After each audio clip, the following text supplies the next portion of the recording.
ബോക്സിൽ കമൻറ്റ് ചെയ്യപ്പെടുന്ന എല്ലാവരുടെ ആവശ്യങ്ങൾ, എല്ലാവരുടെയും പ്രാർത്ഥനകൾ നമ്മളിവിടെ എഴുതി വെച്ച് പ്രാർത്ഥിക്കുന്നതാണ്. വെറുതെ പ്രാർത്ഥിക്കുന്നതല്ല, എഴുതി വെച്ച് 33 തവണ കരുണക്കൊന്ത ചൊല്ലി പ്രാർത്ഥിക്കുന്നതാണ്. ഒന്ന് ആലോചിച്ച് നോക്കുക.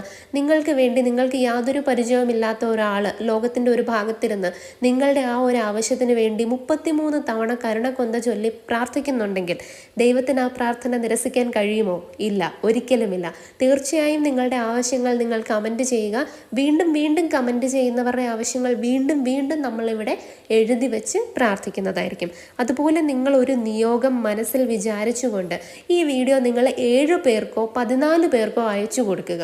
തീർച്ചയായും നിങ്ങൾക്ക് 1 മാസത്തിനുള്ളിൽ ആ ആവശ്യത്തിന് നിങ്ങൾക്ക് ഉത്തരം ലഭിച്ചിരിക്കും. ഇനി അതല്ല എന്നുണ്ടെങ്കിൽ നിങ്ങൾക്ക് ഈ ഒരു പ്രാർത്ഥന നിങ്ങൾക്ക് വാട്സപ്പിൽ സ്റ്റാറ്റസ് ആക്കാവുന്നതാണ്.